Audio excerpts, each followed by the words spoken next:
There's a reason some wartime structures are still standing today, while, modern builds start failing in just a few decades. During World War II, materials were limited, replacements were uncertain, and anything built had to last. No excuses. Wood was one of the most widely used materials, but it came with a problem. Rot, insects and weather could destroy it quickly if it wasn't treated properly. So engineers, builders and even ordinary people developed preservation methods that didn't rely on modern chemicals or constant maintenance. They used simple, practical techniques that protected wood so effectively that some of those structures are still intact more than half a century later. These weren't shortcuts. They were hard-earned solutions designed to work under pressure, and they still work today.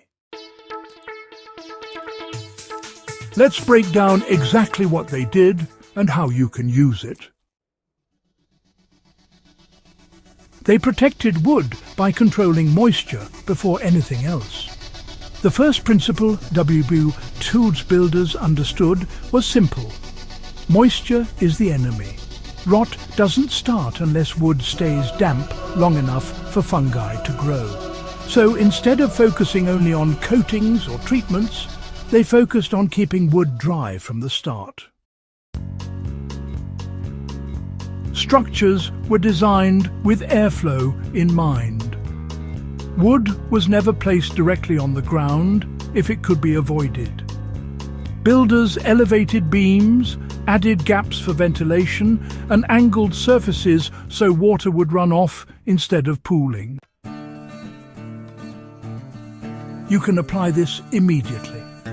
If you're working with wood outdoors, raise it off the soil using stones, bricks or metal supports. Make sure there's airflow underneath. Even a small gap can dramatically extend the life of wood. Before thinking about treatments, solve the moisture problem first.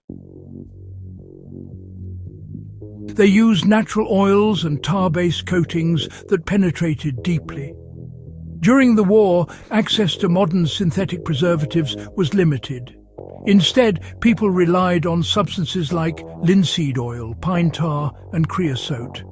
These weren't just surface coatings, they soaked into the wood, creating a barrier against water and pests. Linseed oil, for example, was widely used because it penetrated deeply and hardened over time, sealing the wood from within. Pine tar added another layer of protection, especially in harsh weather conditions. If you want to replicate this, start with raw wood and apply boiled linseed oil generously. Let it soak in, then reapply after it dries. For added protection, you can follow up with a tar-based coating if available. The key is penetration, not just surface coverage. They extended lifespan by charring the surface of the wood. One of the most overlooked techniques from that era is surface charring.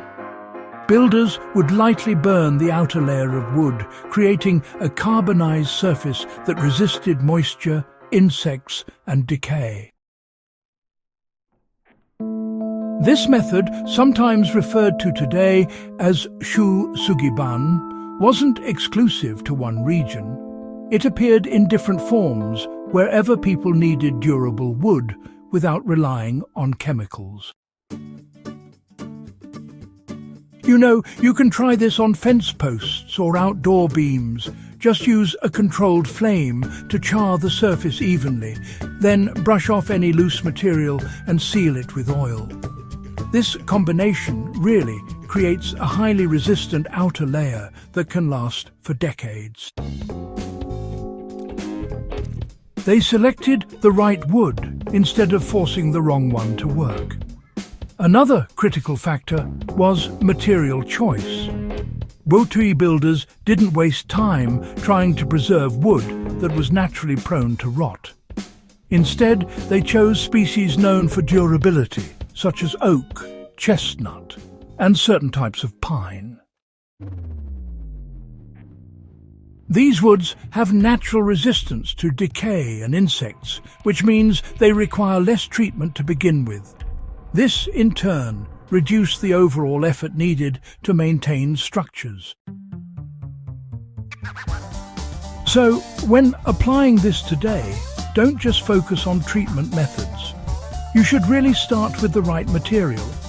If you're building something meant to last, choose wood that's naturally suited for outdoor use.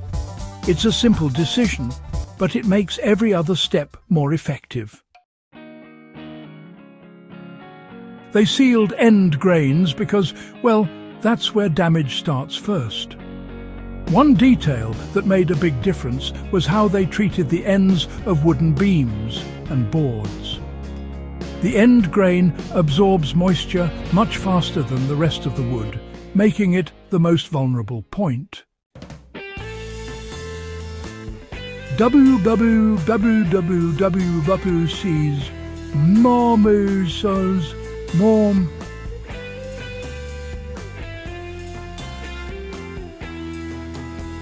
Builders paid close attention to this. They sealed ends with extra layers of oil or tar, sometimes even capping them to prevent direct exposure to rain. You can, follow the same approach by applying additional coats of sealant to all cut ends. If possible, try to angle cuts so water runs off instead of just sitting on the surface. These small adjustments, honestly, can significantly slow down decay. They maintained wood regularly instead of just waiting for failure. Another reason these methods lasted so long is that people didn't ignore maintenance. They inspected structures regularly and reapplied treatments before any damage became severe. This wasn't complicated, not at all. It was consistent. A quick reapplication of oil or just a check for moisture buildup could really extend the life of wood by years. To apply this, you just need to set a simple routine. Check your wooden structures every few months, Look for signs of wear, dryness, or water exposure. And address small issues early instead of waiting for major damage. These methods worked because, well, they focused on prevention, not repair. The real strength of WWII wood preservation techniques is that they prevented problems instead of reacting to them. Once rot sets in, fixing it is difficult and honestly often temporary. But preventing it from starting is far more effective.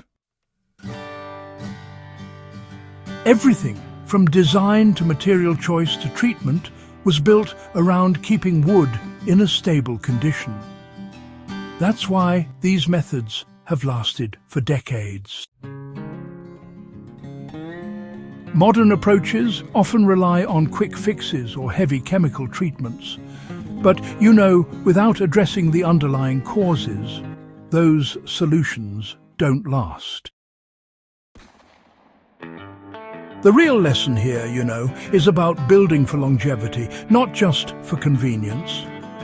During the Second World War, folks were forced to think long-term. They simply didn't have the option to replace materials easily, so they made sure whatever they built would last.